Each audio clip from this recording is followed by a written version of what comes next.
I have been here with you a number of times over the years, so I don't feel like I'm among strangers today. I really feel like I'm visiting with friends and renewing old acquaintances. Part of my journey, and I share this with you, I didn't have the chance in the first service. I'm about 20 years old, which is 38 years ago, for those that do the math. I'm halfway through a Bachelor of Commerce degree at university. I'm from a business background. My dad was a mining engineer, ran his own company. That was kind of the culture I grew up in. And I had a significant change in my heart. I realized that I didn't love business. I can do business. I like the idea of profit. I like the idea of organization. But God did a thing in my heart and said that deep in your heart you really love people. And that was where I sensed I was called to ministry. And at the time, I didn't quite get it, and I thought, I'm on my way to law school, because that was the plan at the time. I'll finish my BCom, and I'll become a lawyer. And as I got closer to lawyering, and I really respect the profession, please don't misunderstand me, but lawyering is not about correcting injustices, taking care of the poor, taking hearts and changing them.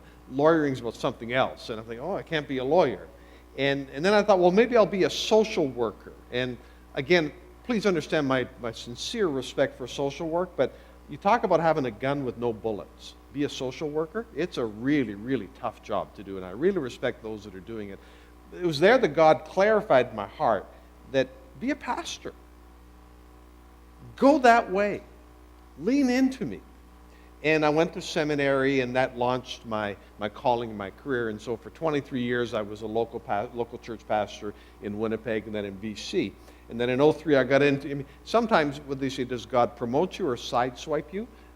I went from being a local church pastor to being the national leader. And I really mean that. Was that a promotion or a sideswipe? Because it was way harder than I thought it was going to be and way more challenging. And after 10 years, I realized that I'm done. And many of my friends and colleagues said, what do you mean you're done? You're doing a good job. There's more to be done. I said, you're right, but it's for somebody else. And it was both sad and glad at the same time, because you're sad to leave something you love doing, but glad to realize there's more coming on. And as I sensed in my heart, what does God want me to do for the next decade or 15 years? Deep in my heart, I still am a pastor. I still love people. But I don't have the heart or the energy for national organization or even for large church. This is a way tougher job being the pastor of this church than you first think. And Kevin's not here to hear this, but that's a tough job he's got to do. And he's got a great staff, and he's got some great people around him, but don't think it's easy. And it's kind of like, the ducks at Stanley Park that slide around the lagoon, and they look so peaceful and serene, but underneath their feet are just going crazy kind of thing. Well, that's the way it is in a local church, and the larger the local church, the crazier it gets under the water. So anyway, I say all that to say that I'm a counselor/coach, and if I could be of assistance to you, I'll give you my business card afterwards. We'll leave it at that, okay? And people say, what's the difference between a counselor and a coach? And I say, well, it's kind of simple. Counseling happens when it's really, really, really dark. Disaster, death, divorce, destruction. And sometimes you need somebody just to guide you through the really dark times. Coaching is different. Sometimes life is gray, personally or professionally. You think, it's not working really well. I need some help with this. And a coach is more of a person who says, well, here, try this. How'd that work? Look at you. You're making progress. And so I do a bit of both. Right now, my client load, it's interesting, is about 75% Christian, 25% non-Christian.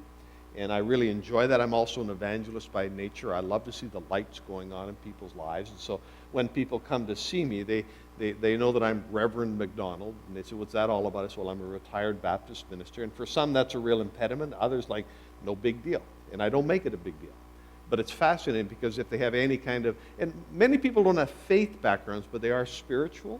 And so when I bring up something, I'll say, well, and I'll do this, I'll say, in the Buddhist tradition, and they're like, and I'll say, but I'm not a Buddhist. I come from the Christian tradition, but I'm respectful of all traditions. In the Christian tradition, and I'll explain to them the way of Jesus, say, wow, I've never heard it put like that before. At a situation a little while back, and without saying too much, this rather well-off person came to me with stress in their life, saying, I'm really torn. And as we talked about it, I said, I think I got it figured out here. And they said, what is it? I said, you can't have a girlfriend and a wife. And he's like, but I love them both. And I said, but that's why you're having a lot of stress. You can't go two directions at once. And I'm not going all Christian on you here, but the Bible's pretty clear. You're in a tough spot. Jesus says you can't serve two masters. And he didn't go like, don't go all preachy on me. I said, no. And he says, right away. That's exactly it. I'm being torn in two directions. And so I live in that nexus point between the business world, because I got a bit of background in there, the church world, I got a large experience bank there, the leadership world, the counseling world. And so I feel good in that context. So anyway, that's what I wanted to share with you about that. I don't think we came today to get an infomercial. We came to hear the Word of God or a message from God. And I want to do that with you. And the message I brought for you today is a really simple one. Trust God. That's the message. You went to church, people say, what'd the preacher talk about? Trusting God. Oh. And I wish I could blow it up and make it more complicated, and I'll explain a little further, but it's really not. It's very simple today. The preacher talked about us trusting God. A few years back, I was pastoring a church, and in the congregation was a unique couple, James and Kathleen. James was from Liberia. He'd grown up there and came to Canada in his late teens in order to get a quality Canadian education. As is sometimes the case when internationals come to Canada to study, life changes. He met a Canadian girl. She was born and raised here. They fell in love and got married, and instead of returning to Liberia, they began to set up home in Canada. And it's the typical Canadian dream. You get a job, your wife gets a job, you put some money together, you buy a house, you get a vehicle, you start to have kids, and they were living the Canadian dream. They were incredibly faithful in our church, as many of you folk are to this church. The backbone of a church isn't the preacher at the front, it's the people in the benches. But after a while, something began to change in James' heart. His country was Liberia, and it went through an awful civil war with huge tensions and lives lost and incredible amounts of destruction going on. And not only was that the case, but there was a famine in the land so that even the things that used to work no longer worked. And he got messages back from his family, his blood family, but also his community there, that people were starving. It was awful. Is there anything you could do about it? And so God put something into his heart. He was going to try and do something for his people. And he and his wife decided that they would relocate to Liberia to try and be of an assistance to his community. They raised a collection, or they put together a project. And in those days, it was a significant amount of money. It still is, but 25 years ago, it was a huge amount. They gathered $20,000 and went back to Liberia. And with that $20,000, bought a tractor trailer load of rice and beans, filled to the gunnels. And they parked it in their village, and every day people would come to the trailer, James would open it up, and he would scoop out enough rice and beans for their daily living needs. It was a phenomenal gesture of love and compassion and Christian goodwill, and people got it. As you can well imagine, over time, the trailer load of rice and beans begins to deplete. And eventually the trailer's only half full, and eventually it's 2/3 empty, and it's getting to the back gunnels, and the people came to James and said, we're running out of rice and beans. And he said, yes, we are. And they said to him, what are we going to do when all the rice and beans are gone? And he said, what did you do before I got here? And they said, we trusted God. He says, then you're going to have to trust God again. Which is really simple. And yet it's true. The Bible verse that strikes today, just put it up here, please, puts it this way, that we're to trust in the Lord with all your heart and do not lean on your own understanding. It's almost like there's options. You can eat rice and beans with James, or you can trust God. They're not exclusive. You know what I'm saying? Sometimes when we have everything we need, we don't need to trust God. But trusting God comes. In all your ways, acknowledge Him, and he will make straight your paths. Doesn't mean if you trust God, it's done.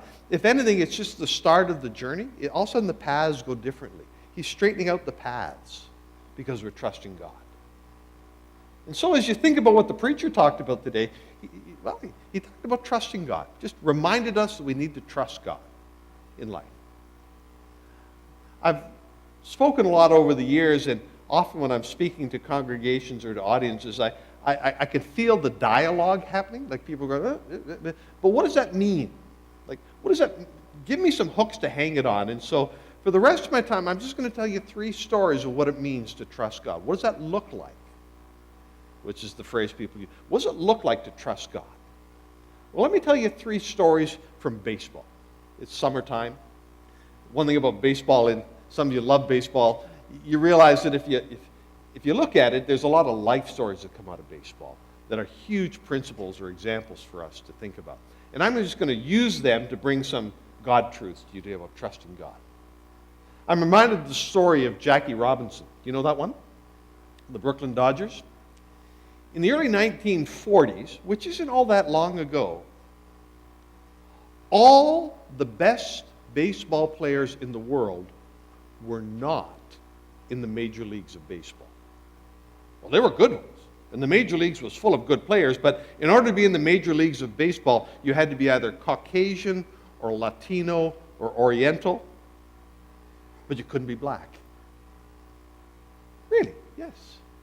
In fact, the black baseball players, who were, many of them incredible athletes, formed their own league called the Negro Baseball League, and it was a living, vital work that traveled or that worked in the United States of America, but no black men were allowed to play in the major leagues of baseball. In 1945, Branch Rickey, who was the general manager of the Brooklyn Dodgers, came to a realization. Some people think that he must have been a very compassionate humanitarian man, because he looked around and saw no black people, and he wanted to change that. The truth is he wasn't very humanitarian or compassionate at all. He was competitive. He just wanted the best possible players on his team so they could win the World Series. He didn't care if they were green, purple, white, black, or yellow. As long as they could play baseball, I want them on my team. And he realized he had to cross a line. He had to break through something. He decided that the Brooklyn Dodgers would get the best black baseball players available for their team. They had to start with one. And so they searched through the Negro leagues and looked for the right person to be the barrier breaker. They wanted a man not only of talent, but also of character. Because talent wouldn't be enough. He needed to be a man both strong on the outside and on the inside to put up with the abuse that would inevitably happen. And they located the one they wanted to invest in. His name was Jackie Robinson. And as they talked with him and he agreed to go forward in that way, they understood that they needed a year of transition where a man would go from the Negro baseball leagues into the broader context to be ready for the major leagues. They decided to send him to one of their farm teams where he could be exposed to some of the situations he'd have to face. Interestingly, they placed him in Montreal, 1946. He played the season in Montreal because, I don't know, if you go to Montreal and you can live a year there, you can live anywhere, I don't know. I mean, but anyway, he went to Montreal and he played well enough that the next season, 1947, it was evident to all who were willing to pay attention the Dodgers were going to have a black man in their lineup. Spring training was full of reporters as they watched this young Jackie Robinson. And as they broke spring training, moved northward to start their season, the Dodgers were adamant there would be a black man in our team. April 15th, 1947, the Dodgers opening day, home stadium, the announcer at 1:07 in the afternoon says, "Now playing first base for the Brooklyn Dodgers, number 42, Jackie Robinson." Those that know baseball, and some may need to have a little bit of imagination here, there's a thing called the dugout where the fellows all sit in, and when their name is called in introduction, you jump out of the dugout and run onto the field. And if you can, in your mind's eye, imagine this, the baseball diamond has chalk lines that is the field of play. And so there's these baselines, and when you're outside of them, you're not on the field of play, but when you cross the line, you step into the field of play. And Jackie Robinson tells the story in his autobiography that as he stepped up from the steps of the dugout and walked out to the first base line to cross into the field to play, he paused for a moment because he realized once he crossed that line, baseball would change, he would change, society would change. And as he stepped across it that day, society, baseball, and himself were changed for the rest, forever. He crossed the line.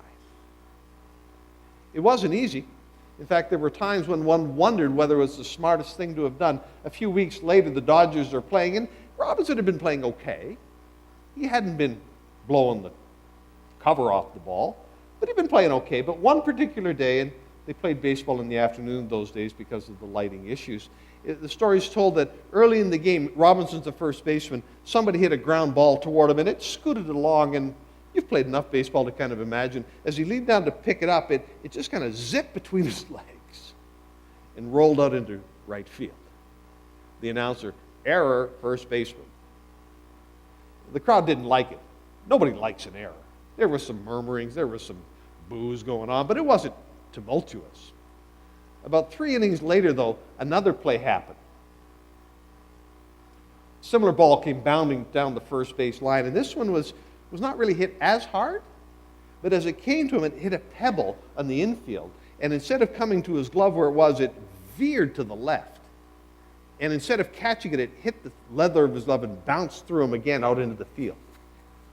Well, the announcer, error, first baseman, the crowd didn't appreciate it. In fact, they just went where they shouldn't have gone. And there's things being said from the stands towards Jackie Robinson that never should have been said. And it was getting ugly. The story's told that Pee Wee Reese, the diminutive shortstop, who everybody loved in the Dodger organization, blonde-haired, blue-eyed, came across the infield from the shortstop position and came next to Jackie Robinson. And there wasn't a loudspeaker that he could do anything with, and he's shorter, about a head shorter than Jackie Robinson, so he put his arm around his shoulders kind of thing. And he looked at the crowd, and the message was, without words, totally understandable. This is my man. This is my man. Robinson, in his autobiography, says, that moment with Pee Wee Reese didn't just save my career, it saved my life. I want to suggest to you that trusting God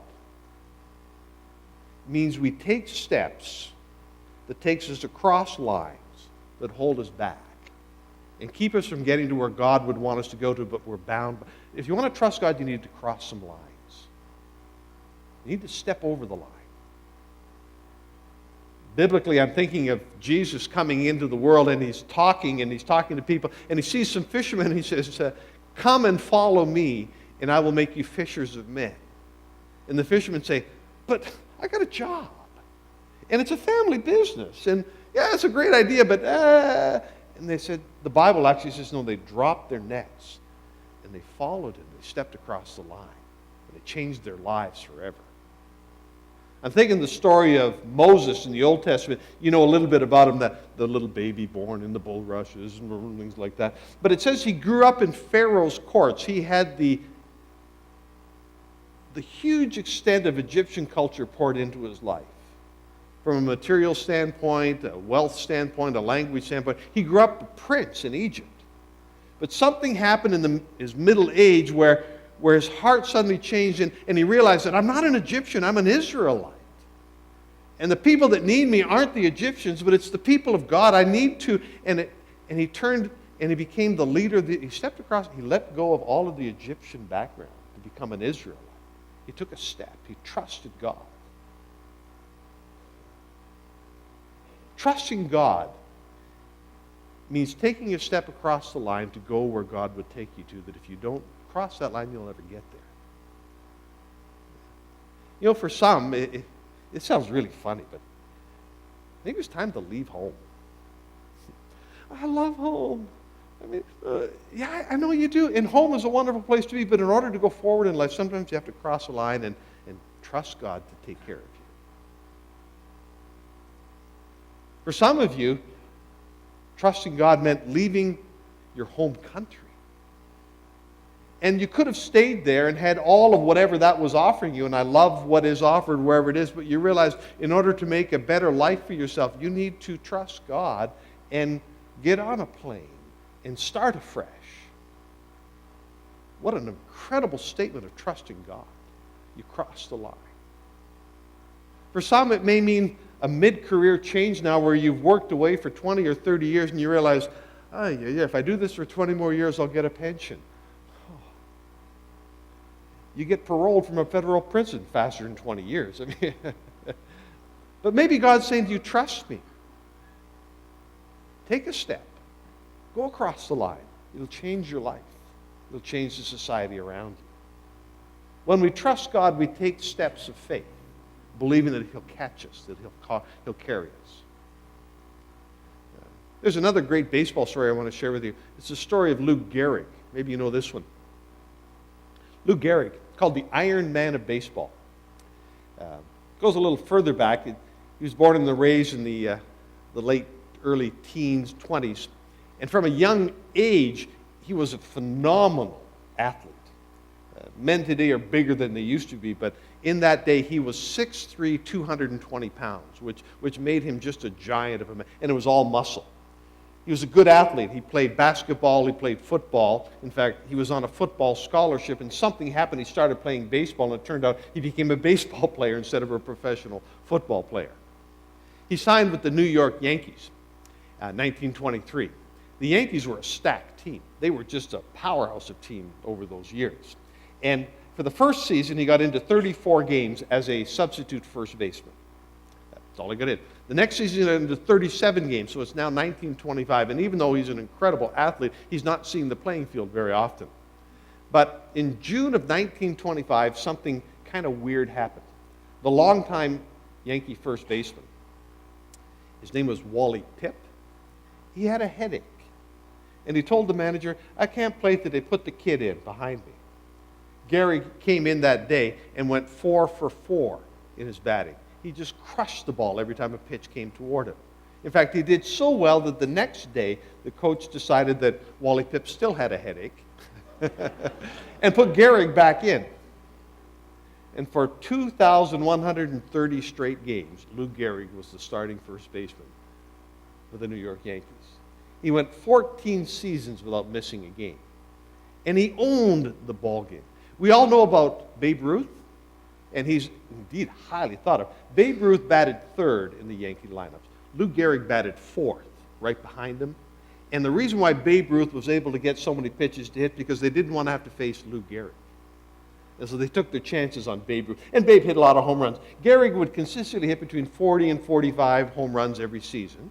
He would drive in 150 runners. He would consistently hit between 330 and 360. If you're a baseball person, you know that those are incredible. He had a phenomenal career, and for 14 straight seasons, he never missed a game. The season of 1938 saw a downturn, though. Instead of hitting over 350, which he'd done the season before, he hit 279. That's a big drop. Instead of hitting 150 RBIs, he hit 111 that year. Still a phenomenal year for most, anyway, but it wasn't quite up to Lou Gehrig's standards, and people began to notice. They thought, now at 36, maybe he's starting to lose it, but nobody really believed that. So the season of 1939, they come into spring training, and they think, well, he's going to have a rebound year, but something was wrong. Everybody noticed it. Not only was he running slow, but he was kind of walking bad. And even the routine stuff at first base looked like it was torture for him to do it, to bend over. And in spring training, he went 0 for 29 in practice games. Something's wrong with Lou Gehrig. But nobody knew what. And as the season started, he played the first 3 games and he went 0 for 12. Finally, Lou Gehrig did something that only Lou Gehrig could do. He went to the manager, and after 2,130 straight games, he said to the manager, take me out. Oh, we don't want to do that, Lou. No, it's the right thing to do. I'm not helping the team. And he pulled his own chute. He said, take me out. I'm not helping. It's wrong for me to stay here. And he could have stayed. Now, granted, eventually would have caught up to him, but nobody was saying get him out of there because he was Lou Gehrig. But he, of his own initiative, recognized It's not right for me to be here. I'm going to step out. And I want to suggest to you that's a picture of trusting God, because there are times in life when we do things because they're the right thing to do. Whatever else says, well, that was stupid. But you in your heart know you can't keep doing what you're doing. Let me give you a couple of examples, biblical examples. I think of Daniel. You know the story of Daniel? He's captured by the Babylonians and taken into captivity. And one of the things the Babylonians said was, here's what you're going to eat, here's what you're going to wear, here's the language you're going to talk, and don't you dare do anything else about it. And he says, whoa, whoa, whoa, whoa, whoa, whoa, whoa, whoa. I am a Hebrew. I'm an Israelite. I'm a child of God. I will not eat that food that you're giving to me or forcing me to eat. And you absolutely will. No, I will not. And he decided that he would not do that which was wrong. And the story is told in Daniel 1 that even though he ate a diet which most of us would have shriveled up and disappeared on, it says his complexion grew stronger, his favor was there, and God blessed him. And he actually, because he did the right thing, gained. Even though everyone said, don't be stupid, you're going to die. I think of the people of Jesus who, when Jesus went back to heaven, they became excited to preach the gospel. And they started preaching the gospel. And you know, preaching the gospel isn't all sugar and honey and cinnamon and brown sugar. Sometimes there's vinegar. Sometimes there's battery acid. Sometimes it provokes rather than pleases. And they were preaching in the streets and telling everybody about Jesus. And it says the community got riled up. In fact, they became upset, and there was huge antagonism. They got arrested for preaching the good news of Jesus. And as they're hauled up before the magistrate gives them this. He says, okay, quit preaching Jesus. Making too much trouble. And if you don't quit preaching Jesus, we're going to throw you in jail. Acts chapter 5. And the disciples say, we've got to preach Jesus. It's the right thing to do. Rather obey God than men. And my point is, sometimes trusting God means doing the right thing even when the circumstances around you say, oh, that's stupid. That's going to make more trouble. You don't have to do that. We trust God to do the right thing, regardless of the consequences. Let me give you a couple of examples. It may not be common, but I'll bet you there's some even here in the room today. You're working in a job. You're a follower of Jesus. In order to keep that job, the boss or the organization or the system requires you to do things that you know are not right. If you have to lie to have a job, you got the wrong job. Do the right thing. But I won't have a job. Trust God. Wow. This is the season when kids are going back to school, and part of going back to school is sports teams or groups that are forming together. And sometimes they'll get into a situation where that situation and your faith collide. Do the right thing. If you have to cheat to compete, you're on the wrong team. I think of the story of David. Do you remember about doing the right thing even when those around you say don't do it?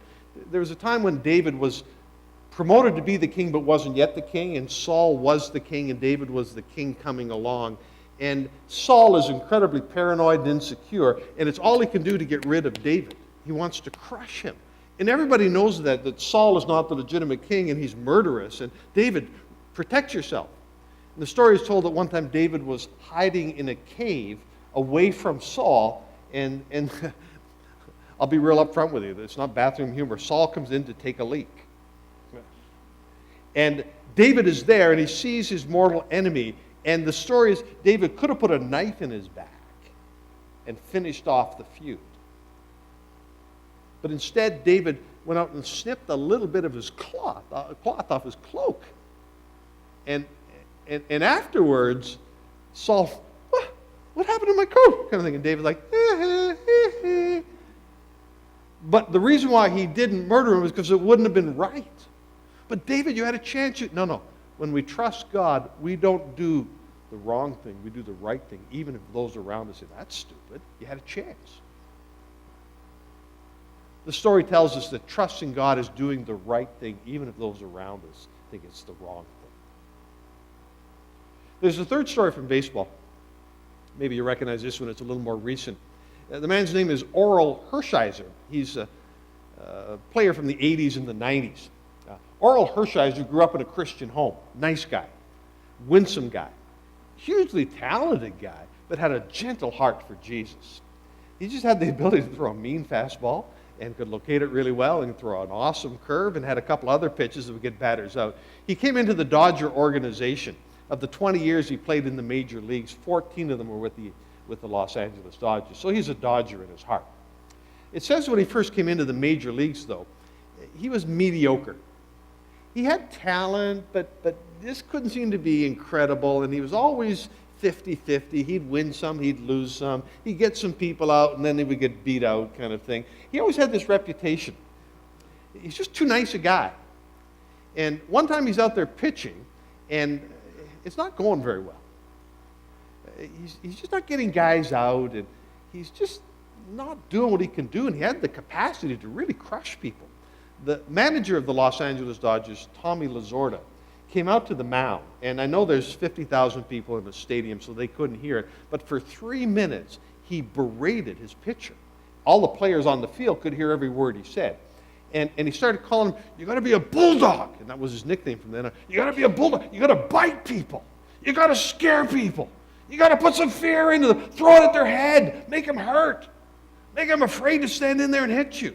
And Hershiser is taking it. And it went on for about 3 minutes. And interesting, it's now referred to as the Sermon on the Mound.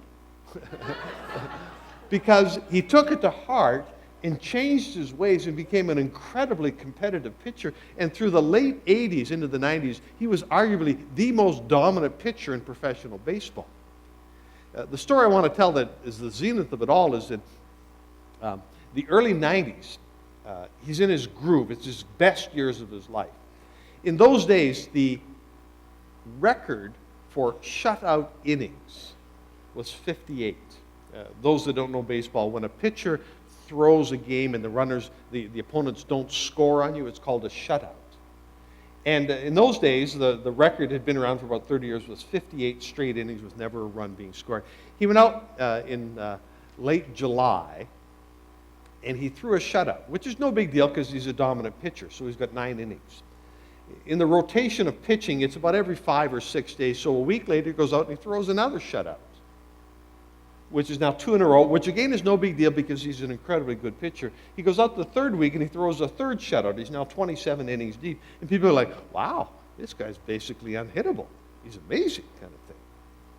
The fourth week he goes out and he throws a fourth shutout. He's up to 36 innings now.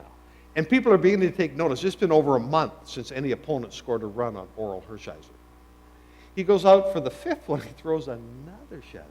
He's now up to 45, which puts him into an elite company. And people are beginning to talk.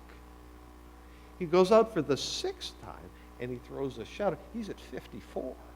And now they're talking about 4 or 5 more innings, and he'll have a new record. It's been 6 weeks since anybody scored a run on him. But he's in his zone. He's just throwing strikes and getting the batters out. The story's told on the 7th game. He goes out and first inning, clean sweep. Nobody gets. Second inning, they score a couple of hits. He was running first and third with 1 out, but they hit a double play and he's out of the inning. The third inning, so now he's up to what, 54, 50, he's at 56. The third inning, he puts the side down, he's at 57. The fourth inning, he goes out and he has a single, and the runner's bunted to second. So as the runner in scoring position, he works his way out of the jam. He's now at 58. On the 59th inning, he comes out and he just bears down. He becomes the bulldog, and he strikes out all 3 batters that inning. He's now got the new major league record for shutout innings. He goes out into the 6th inning, and the first pitch, the guy hits a home run in the right field seats.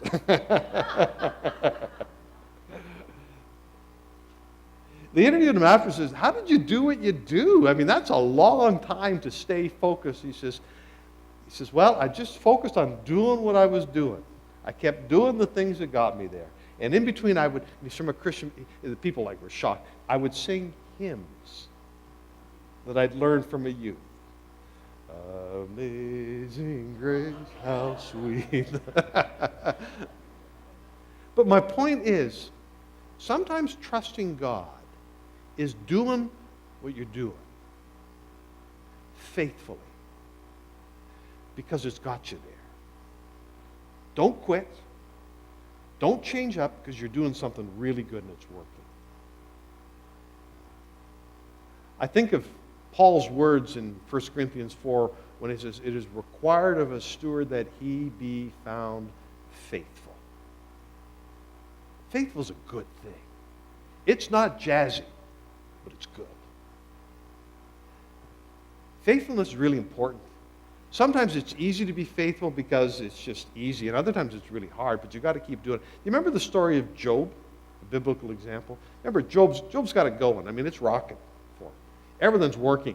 And of course he loves God. Everybody notices, why wouldn't he love God? God has blessed him, but it's all taken away from him. It's literally just snatched and destroyed. And it's gone. And his wife comes to him, Job chapter 2, and says, Job, you're an idiot. Look what God has done to you. Curse God and die. And he says, I can't do that. I need to be faithful to God. There's a great verse in Habakkuk the prophet. He says, though the fig tree does not blossom, though there be no fruit on the vine, yet will I rejoice in the Lord. And there are times in our life when it means to trust God that this sucks. Yep, but I'm going to trust God. It's got me here. I'm going to keep doing it. Let me give some very practical examples. I looked around the room earlier this morning, and some of you are raising children. We raised 3 daughters. We're now into the grandparenting phase. Grandparenting is way easier than child raising. And I see the jobs you're doing, and sometimes you think, how many times do I got to do this? It's not making any difference. And yet I want to suggest to you the things you do with your children when they're 2, 3, 4, 5, 6, 7, 8 years of age, when you teach them to pray, when you bring them to Sunday school, when you hug them, when you love them, and you make a big deal out of the stuff they do. It's life building. And later on in life, when they will be faced with choices, and trust me, when they get into teenagerhood and adulthood, they will have all kinds of choices, and not all good ones. But if you have put the furniture of heaven in their souls, they're going to have a hard time having a garage sale. Because it's there. Because Mom and Dad taught me to pray. Mom and Dad taught me about right and wrong. Mom and Dad taught me about Jesus. And you think to yourself, really? I was just doing what I was doing. Exactly. Trusting God that the things you're doing will be good for the long haul. Some of you go through situations, and maybe I'm too close to home here, but you got married for better or for worse. And sometimes you go through the worst patches. And secular counselors or the environment says, well, you're not getting what you need. You want to be happy in life. It's not working. No. The things you started, keep on doing. Trust God. Some of you are doing things behind the scenes, and I listened to the request for junior high workers. Oh my. What a pivotal place to be in the lives of young people. When they're facing choices and making decisions, if you can be an agent that God uses to shape their lives, probably nobody in this room will ever know about it, but God will. There's nothing jazzy about doing behind-the-scenes servant work. Yeah, maybe the pastor will recognize, but maybe not. You don't do it because you get the recognition. You do it because it's the faithful place God has put you to. Trusting God means doing faithful things, even if nobody recognizes it, even if at the moment it doesn't seem to be effective. That's trusting God. The preacher today talked about trusting God. And he did a lot of, how do I do that? But one of the big questions you want to ask is, why? Why should I trust God? And most say, well, because. But there's a good answer. Well, actually, there's 2 good answers. Number 1 is, why should I trust God? Because you can. You can trust God. You can trust God. You can't trust me because I'm a human. You can't trust the mayor because they're human. Oh, you can rely on, you can work with, you can have allegiance with, but ultimately at the bottom of it all, who can you trust in life? God. He's the go-to guy. He's the one who ultimately has your back. He's the one that you want in your corner when you need someone in your corner. You can trust God because of the nature. He is the omnipotent creator, sustainer, master, redeemer of the universe. And he can be trusted. And secondly, why should I trust God? Because God delights when you trust in him. You want to bring a smile to the face of God? Lean in. You want to sense God's pleasure? Lean on him. Some people think, oh, I do it so much, I'm embarrassed. You come to the front bench and say, Lord, it's me again. He says, hey, how you doing? I'm so embarrassed. What? Get up here. Come here. Because God delights when we trust in him. You want to bring pleasure to the presence of God? Trust him. Let me round third base using the baseball metaphor and start sliding into home here. C.S. Lewis, the theologian, philosopher, intellectual of a generation ago, English in background, he's the one who first explained it this way. He said there is a simplicity on the front side of complexity, and there's a simplicity on the far side of complexity. You know, some things in life are really simple because we're simple-minded and we don't think about it, they're really simple. But other things in life, after you've thought through all of the complexities and worked it all through, the answer's still very simple. It's just on this side of the complexity. My message to you today is very simple. Trust God. But it's not that simple, trust God. It's having thought through, recognized, realized, felt the complexities. In the craziness of life, I'm going to trust God. Lewis said, for this simplicity, I wouldn't trade a fig. But for this simplicity, I would stake my life. So the preacher said to you today, you've got to trust God. We leave this door. It's an opportunity to trust God. Let's pray. Father, we gather here in this place with God's people, knowing that if two or three come together, there's a sense of blessing, and we sense your blessing. We know that when we come together, it's not all about me. There's this sense of you and this sense of us, but it is about me because I sense your pleasure. And I pray for your people as they've gathered here today, they would walk away from here going like, wow, I'm so glad I came to church today. Help them as they work through their stuff to truly trust you and sense your pleasure. And would you bless them in Jesus' name. Amen.